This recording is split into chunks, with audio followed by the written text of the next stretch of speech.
this episode marching to the beat of your own drum. This is Tracy with her brand new drum. Tracy made this drum. Tracy, where'd you make this drum? Actually, Aqua and Jonathan, they're a couple in Toronto. Yep. And they are artists, native artists, musicians, storytellers, and they actually have drum making workshops from their home as well as drum circles. And it's a great way to empower yourself. Yep. The wonderful thing about the drum is it really resonates with the heart center. So when you're starting to do your healing work, it's a great way to, I guess, express yourself, kind of release. It's a good release. Yeah. Right? I think that's what she talked about on her video. I believe her name is Aqua. Yep. And she had mentioned that a part of her journey was, it was the drum making that actually found her, really, when she was going through a really hard time with her life. And her First Nations community found her when she was struggling with addictions. And she didn't feel like she was rooted anywhere. Yeah. So she went back, basically, to her roots. Yep. And, yeah, you know the rest, right? And found herself. Yeah. And I think that's a huge part before you start on your healing journey to come back to yourself and who you're meant to be. I think addictions and a lot of negative behavior is a part of the way we interact with one another because we're masking so much of who we truly are. Pain sometimes too. Yeah, pain. She talked about shame in her past of being First Nations. There was a lot of shame in her family that they didn't even hand down traditions to her. Yeah. She was saying. So even that could be a part of, because if you don't know who you are, you're going to feel a sense of something's missing in your life. Yeah. And I think she talks about that, right? Yeah. And I think actually a lot of... I think addictions really is rooted in that. Yeah. Not knowing who you really are, you feel lost. You feel lonely maybe, or you don't feel like you're connecting with anyone, so... Well, that's what I find with addiction. It helps you, when you don't feel whole, it kind of takes you away from feeling. Yeah. Right? Because it hurts probably it's way painful. Too much otherwise, right? When you can't be true to who you are, it's a painful thing. And it's not until you start your healing journey when you start to come to a more positive energy. So that's what I love about this drum making workshop that I did with Aqua and Jonathan in their home. And it's all native sourced materials. I love it. So you know that it's all going to be sustainable. Yeah. Yeah, all sustainably sourced. Nothing's wasted. Exactly. So if they're going to hunt the animal, the meat's eaten, and it's done in a way that the animal's respected, the spirit of that animal. So, and then even with making the drum, after we made the drum, a few days later we had the birthing ceremony. And during that ceremony, we honor the spirit of the animal. We honor this new creation that we have, and in that it also we play different songs, and the first thing we do is give a tobacco offering to the spirit. Oh, yeah.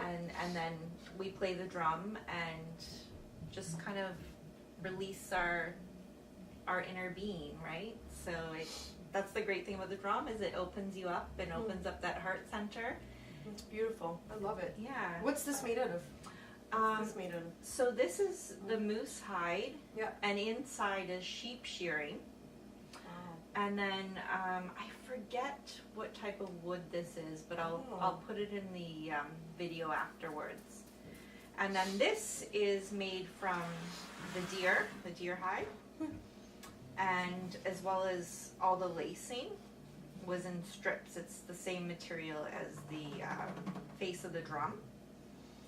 And then the wood piece in here, the circular wood piece, the frame, is also, I'm not sure what tree it comes from, but then again, I'll put it in birch, right? Yeah, something like that, or ash, I don't know. I'll have to look that up.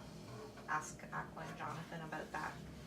Yeah, so you get this beautiful piece once you're done, and she also, the two of them hold the drum circles as well, and that's always a nice thing to get together with people that are all healing and just very open and understanding, and a good way to release your spirit.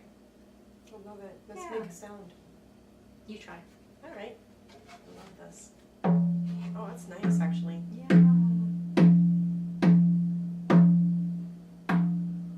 I'm not going to sing like Aqua does because she's got a great voice. So stay tuned for Aqua and Jonathan, and they're going to tell you all about their healing journey. And don't be afraid to march to the beat of your own drum. So basically, what started you on your journey to empowering others through your music, drum circles, and drum making workshops? Well, for me, my mom raised me hand drumming and singing, and she comes from a generation where it's very shameful to be Native, so she wasn't given her teachings or really any knowledge about her culture, and she went and found that actually after she had my brother and I. So I was very fortunate to be given teachings, and my mom's the first one that taught me how to hand drum and sing, and my auntie gifted me my first hand drum when I was about 14 or 15 years old, and then I actually walked away from that hand drum at 17 and my whole bundle and everything I had learned with my berry fast, and I went away to school at 17 and left home, and I went a couple years without any part of my culture really being in my life, and I used and abused substances, and then the culture and the community kind of came back full circle and found me at the age of about 19, 20 through Native Child and Family Services. I was a camp counselor, and I went to my first sweat and received my spirit name, and that's when there was an elder outside of the lodge who heard me singing in the lodge. And when I got out of the lodge, they said, "Who was singing?" And I said, "I was." And they said, "You start teaching a drum circle next week." And I was pretty scared just to mess it up. In my first circles, it was all children. It was all very much for the children. And there was an elder present, Wanda Whitebird, same elder who gave me my name, first elder I ever sweat with. And because she was there, I was really nervous to make a mistake, not sing a song right or do something wrong. And every time I looked at her to get approval, she was just laughing with a little baby on her lap. She didn't want to lead the circle, she wanted me to lead. And I've been leading drum circles in the community all over Southern Ontario and Toronto for the last 9 years or so. And while living in the Native Women's Transition House, because I was homeless, I found myself there and had some very strong women and men help me out. I made my first drum. And after making my first drum, Dave White, who taught me to make my first drum, said, "You'll teach this one day." I didn't really think much of it at the time, but then I learned to make some drums with my mom back home in North Bay. And then I started teaching people to make drums, specifically youth and then women, and now I lead them in my home drum making workshops. And I'm not very crafty in any other way, I would say, with my hands. I'm a singer, I'm a songwriter, I'm an artist and a storyteller, but I don't really create things very much with my hands. The drum is special for me. That is something that I create and has been very healing and meaningful to me, specifically with struggling with substance abuse and depression. And so because it's so meaningful, I think that's my passion behind wanting to share that with others, for them to have a drum so they have that healing as well. I've always sang and started writing music around the age of 20, and all my songs have come from a place of struggle, place of longing, a place of pain, and it's helped me on my journey. And by sharing it with others, I learned that it was actually medicine for more than just me. but also for the community. And that's why I do it. I so easily feel purposeless in this life until I sing. And the most honest, truest expression of my spirit is through song. And the hand drum helps me do that. For me, growing up, I had limited exposure to my First Nations culture. Even though my parents are First Nations, it was limited to going back to my reserve, Cape Croker, joining in the powwow, maybe joining some powwows in Toronto, but otherwise things like smudging daily, saying prayers, the hand drum, songs, storytelling, all of these traditions, they weren't there. So for me, where it really started for me was later in life, and it came when I recognized my own healing journey. Because as soon as I did that, I realized that that's what everyone else is doing as well. We're all on our own personal healing journey. And I was fortunate enough to find my culture, or really, it felt like my culture found me. And there was this very happenstance meeting that happened, but I met an elder here in Toronto, Messenger Hawk, and he saw me, and I went to his house, and he did some very healing things for me. And in long story short, I came out of that with a medicine bag around my neck with sacred medicines in it, and a bear claw with the bear claw, bear fur, and bear knuckle on it. It was a very honorable, sacred object that he gave to me. And I remember I came out, and I was standing on the streetcar platform, and I felt this medicine around my neck, and I was like, wow, I'm a real Indian. I actually feel like a real Indian for the first time in my life. And that was in my very early 20s. So it's been a long journey, but I have been able to find various pieces of my culture. Okichita is an indigenous martial art, and it's very near and dear to my heart, and I train it regularly. And that takes place at the Native Center, and it opened up other things to enter into my life, like powwow dancing and hand drumming and singing. And that was actually how I met Aqua. And it was really Aqua who brought the hand drum to me. And like I say, I say this often, the hand drum is one of my very favorite sacred objects. I hold many sacred objects, and I have various indigenous weapons that are very near and dear to my heart. But there's something very special about that hand drum. It's very healing. And it's very good heart medicine. When you sound the hand drum, there's this vibration, and you can feel it in your heart. It's very healing. It's very powerful. And obviously I love our big drum, but just the manner of the hand drum, that you could carry it with you very easily on your journey and be able to share that healing medicine so readily. There's something very special about the hand drum.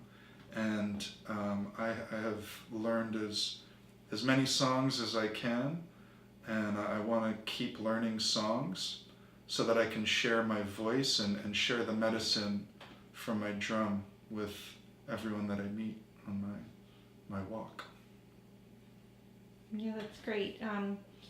Indigenous teaching throughout the world, healing is a huge part of what they practice and teach, and what is it to the both of you, like going through your healing work and your energy work? What is it that it means to you, and why do you think it's such an integral part of indigenous teachings? Well, I've used this when working with youth. If you imagine we're all trees, and every challenge that comes our way is a big gust of wind. It's easy to have our leaves pulled off our limbs, our branches, and fall. And it's easy to be even pushed over and fall over ourselves. And if you imagine the roots of us, the roots of our trees, our culture, our identity, where we come from, that helps understand why we need that. So if I think about my journey when I didn't have the culture in my life, and I placed a very high priority and value on the physical and the mental, but neglected the emotional and the spiritual, I didn't have roots, and I fell over a lot, and it was really easy, and there were a lot of storms. But when the community came and found me, and I had a place to belong, and I was given sacred objects, tools, ceremonies, ways to go back to who I am, to where I come from, to heal, I became stronger, and the storms didn't seem so bad, and less of me started to fall and go away. So for me, what's important from my culture, or why I would say it's healing, is because it's inside me. It's in my blood. It runs through my veins. All the people that walked before me, that make up my DNA, my genetics. Awakening that, acknowledging that, and honoring that makes me feel whole. Makes me feel like I belong and I'm myself. And for a long time I denied that part of myself. And even being of mixed ancestry, my mom being Anishinaabe, Ojibwe, my father being Scottish, I've questioned my right to this knowledge. I've questioned my ability to do the work that I do in the community. And not just because of my mixed ancestry, but even my appearance and how people react to that, being such a light-skinned Indian. But when I get quiet enough with myself and really listen to my spirit, I know who I am, even if no matter what relationship or connection you have to your drum, you always have today and the experience to carry with you, to hold in your heart. And I want to say miigwech to Mishomis and Nokomis, our grandfathers and our grandmothers from the four sacred directions: Wabanang Manado, Shawanang Manado, Ningabianang Manado, Kiwidnang Manado, for all the gifts, all the teachings that come from those four directions that create our medicine wheel and all of creation. Thank them for being here, for teaching us, and being a part of this ceremony. And we'll sing Strong Women. Please feel free to sing along, or whatever feels right for you, to honor a strong woman yourself, or a strong woman in your life. Send that good, loving medicine to them.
sing with me? I was like, expecting a bear to start singing or something.